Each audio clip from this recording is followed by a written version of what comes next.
Fantasy, the genre. But how did this come about? David Williamson reads from Korngroot by Peter Maguire. What is the point of completing a quest if no one knows about it? Northweed Cottage. Bartwell. Eastern Marches. Dear Cousin, with great pleasure beheld your letter, the carrier bringing it to me just afore noon. He bided a while and drank a draught of the new brew. With the coming of fettled highways, letters and much else arrived swiftly, such as we could have never imagined when we went forth, distant years past.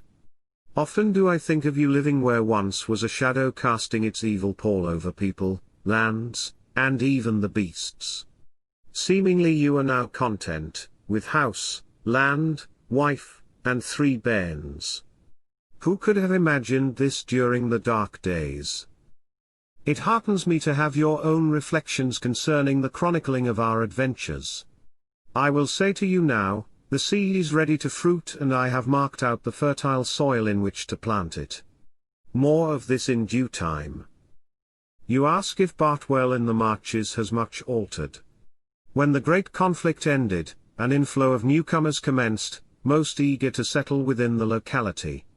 A mixed lot as you might well expect. Elves, dwarfs, trolls, much reduced in stature, lolling about the woods. Also, we have to contend with the self-acclaimed heroes, who having nothing much to do, pitch themselves against a tankard, and therefore forever grumbling about a host of matters and in particular the feeble character of our young ones, 60 to 70-year-olds mostly, and their misbehaving outside the Ring and Mountain Tavern after bell time. For these redundant warriors, one must suppose it must be troublesome for them, following on from living year upon year in the wild regions, chopping the heads and limbs off evil and grotesque foes, eating rabbit raw, and only brackish water to drink. Memorable days trekking over sodden marshes. Victory and glory as the evening sun descended after the battle. What do they have to contend with and find contentment? A snug and comfortable cottage built into a bank of earth, entered through an octagonal door painted brown. Does this not fall short when compared against axing a path through the portcullis of Randor, gusset deep in gore? On occasion, I still venture out for a tankard or 3 myself. But having to take respectful heed of these ancient warriors, droning like flies around the head of a cow, makes me visit the tavern less than I once did. For myself I prefer a tranquil life. I have had enough adventures by my own reckoning. I like to smoke a pipe. A cheerful fire in the hearth. The Red Book chronicles to ponder over and recall the ancient days. When the apple trees blossom, wheezing up the lane to my gate, the last of the few remaining quest companions. I will sand the ink, my dear cousin. Light is fading and I never was much of a penman. The carrier will pass here in the morn and no doubt take a glass or 2 before placing my missive in his pouch. Your affectionate cousin, Harbottle Grimstone. Tuesday evening at the Ferret and Stump. The Ferret and Stump had occupied its place on Foxton Street for more than 400 years. Much of the original inner structure of the building remained intact, but was overlaid with remnants of the interior and exterior architectural whims of the centuries following on from its inception. It was a solid hostelry, confident of an assured place in the social life and gatherings of this most august university city. The original, and now bricked-over half-timbered facade had seen much rowdy, rioting undergraduates, battling through cobbled streets and open drains. Burnings and executions, sophistry more often the reason for dispatch into eternity than trifling criminality. Tourists flock to gaze on a memorial plinth marking the spot where 3 particularly eminent sectaries were consigned to the flames, this facing directly onto another marble tablet recording, 1 year later, the demise of 3 other divines who with a different view of the path to heaven, who had brought about the burning faggot-draped end, of those of contrary convictions the previous February.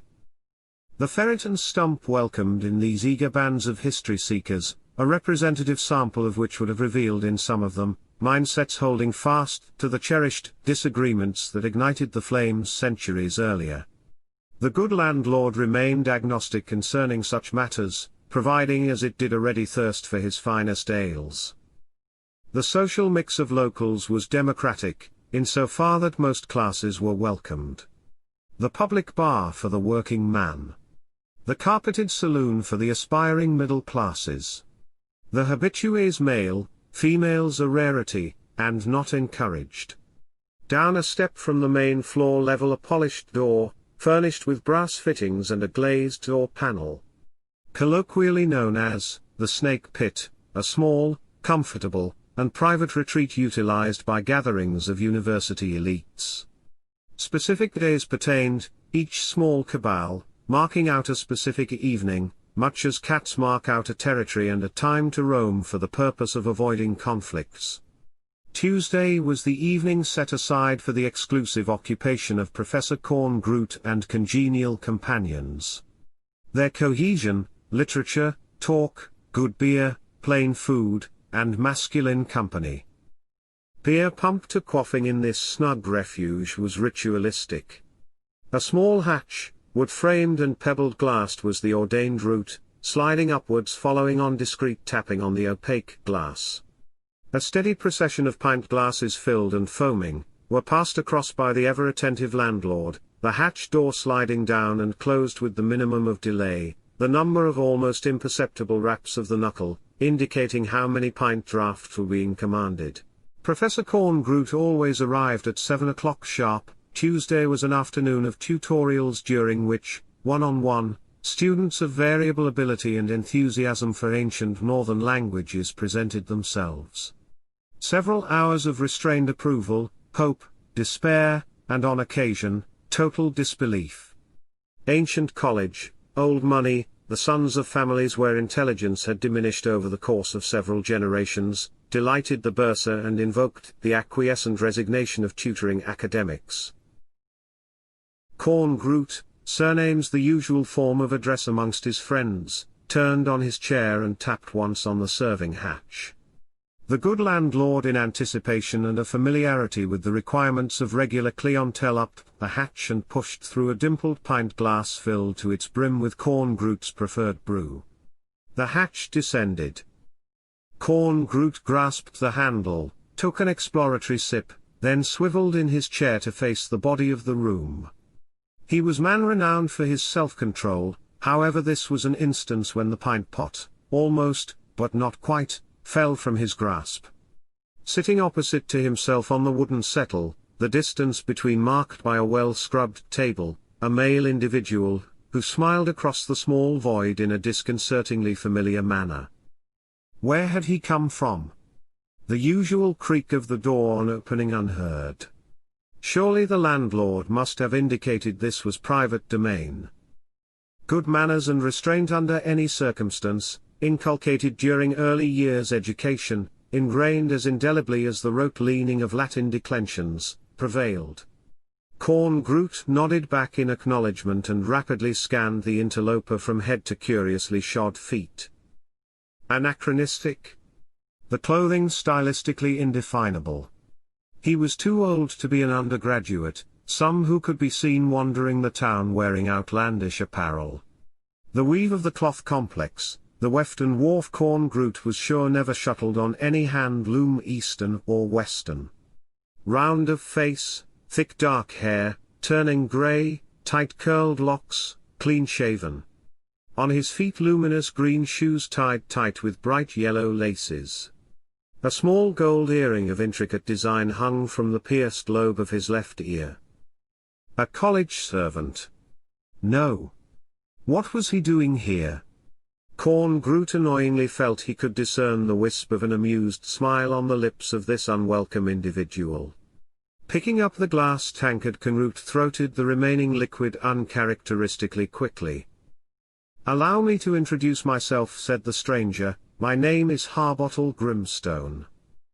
"An ancient name, I fancy," replied Krongroot by way of interrogation, mentally noting the improbability of such a name in contemporary society. "Indeed so, confirmed the stranger without adding an explanation. "Have you come far? It might need be said so. May I proffer my apology for this intrusion, Professor Korngroot, and do allow me to replenish your glass." He knows my name. Perhaps some ordinary fellow with a liking for myths and the ancient texts, in translation of course. There were such individuals. From time to time he received letters of question and admiration from non-academic persons concerning the numerous books he had written. Suddenly the unlocked hatch slid upwards and a tray bearing 2 beer glasses was slid through, the perplexed face of the landlord framed for an instant before the hatch slid down again. 2 pints and without any knocking on the hatch. Most irregular. Korngroot placed the tray on the tabletop. Before he was able to pick up his glass of beer, Harbottle Grimstone gestured with his hand above and over the brew and muttered, explaining, "Familiar custom in our region." They both took up their glasses and drank a mouthful. Korngroot, who had over many years consumed countless pints of this particular Fuggles-enhanced beverage, imagined for a moment the taste had changed. An unfamiliar and delicious undertow. It must be a fresh cask, he reasoned. A couple more sips and his underlying resentment at the presence of the individual opposite to him began to gently disperse. "Your health, sir," proposed Harbottle Grimstone, raising his own tankard to a sage lip. At that very moment the door was pushed open and Professor A.J. Gatling strode in and warmly greeted Korngroot, then his brow momentarily wrinkled, quizzically peered at the interloper. "This gentleman is by way of making a brief visit to the city."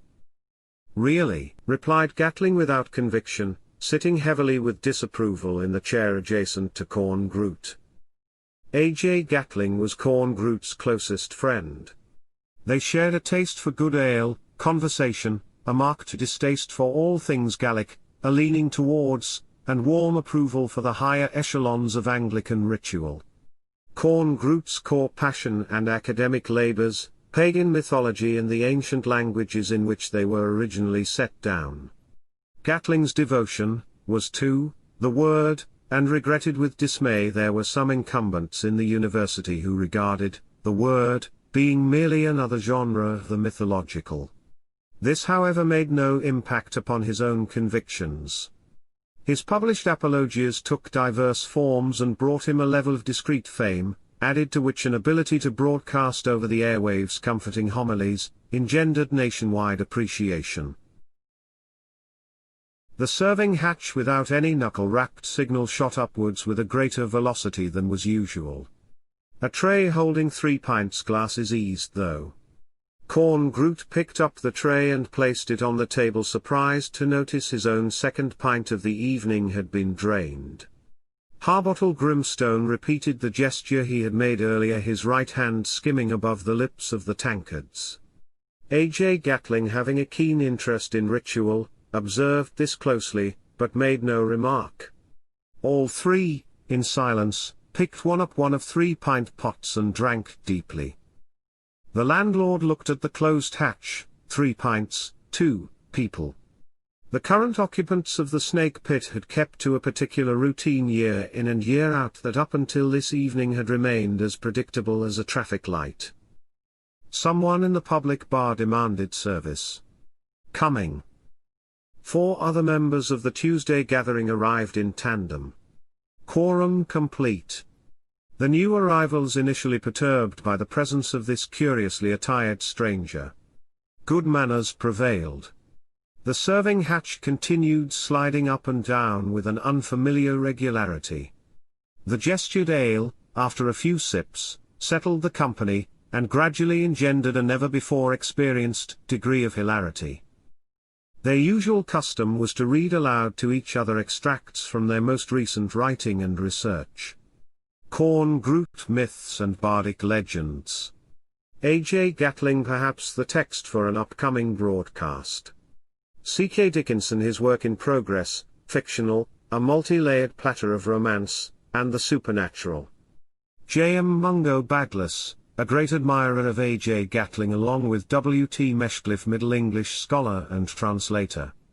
If you had asked of them for an opinion concerning the waste land, their assumption would envisage a weed-strewn plot prior to the erection of some new building. This particular evening, reading to each other was somehow set aside, and the company, having a mutual love of folk song, commenced the exchange snatches of bucolic glees. The landlord wondered yet again when there were 6 knocks on the hatch, but no hand visible through the glass. Thoughtfully he passed over to eager hands another tray of brimming tankards. Regulars in the public bar, the saloon bar, the landlord's wife, Betty the barmaid, attempted to continue their evening in a normal manner and overlook the folk songs and hilarity that was seeping around the edges of the serving hatch. One townsfolk even suggested full moon tonight, but was ignored, breaching, as it did, conventions that defined town and gown. The assembled company in the snake pit between snatches of song began to dig each other in the ribs, told each other just what good fellows they all were, peered amicably at the stranger in their midst. Remarkably, a jest or two was exchanged. All the company, without exception, remarked on the quality of the ale being imbibed. The landlord, a man of routine and long experience, was unsettled by a decibel level breaching the serving hatch and rising above that what was understandably expected from a gathering of raucous undergraduates. Then there was that extra pint of beer with each round. The landlord, standing behind the bar in the public, took a sip of the served ale and wondered if the brewery had inadvertently produced a particularly potent cask. Hilarity, song, and good fellowship increased exponentially, the permitted licensing hours slipping away. The clock in the church tower, majestic in the evening air above the memorial plinth of the martyrs, struck 10. The assembled company noted the last strike, and with it a reminder of the imminence of closing time at 10:30. All were pleasurably perspiring, their ties draping the undone buttons of shirt collars. This was a most unusual evening. Even in the height of summer, undone shirt collars was an unknown mode of attire. The conversation animated. The singing of folk melodies wonderfully sharp and enjoyable. May Day madness in the middle of February. The presence of the stranger Harbottle Grimstone melding into normality. The uninvited stranger said little but had joined in the singing with enthusiasm. There had been a steady flow of beer glasses through the serving hatch, so much so that it was hardly noticed that the usual commanding knocks had not been physically executed. Harbottle Grimstone suddenly stood up and with a leap that did not match his apparent age stood on the table. There was no shock amongst the company. In unison they raised their glasses and yelled, "For he is a jolly good fellow. Gentlemen, I will sing for you a ballad well loved in the region wherein I dwell." With arms outstretched, he parted his lips, a voice that was neither tenor, bass, or baritone, he commenced his song. The words an unknown language, the melody, redolent of strange modes that were absent from the knowledge bank any musicologist. The assembled company Odyssey-like, immovable in their chairs, transfixed, the siren song timeless and alluring. The final notes, words, and unresolved harmonies offered no release. Harbottle Grimstone made a deep bow to the assembled company. "Now I must leave you. My task is completed. May I thank you for your company and good fellowship." With a farewell gesture he raised his right hand and touched the gold earring that hung from the lobe of his left ear. Harbottle Grimstone soundlessly vanished. This occurrence was never ever discussed or referred to, not even when it happened, not this year, next year, or any other calendar date. The strength of the ale having perhaps erased all memory. Korngroot and his companions dispersed into the night with good cheer. The seed has been planted. Northweed Cottage, Bartwell, Eastern Marches. Dear cousin. The seed has been planted. Your affectionate cousin, Harbottle Grimstone. David Williamson has been reading from Korngroot by Peter Maguire.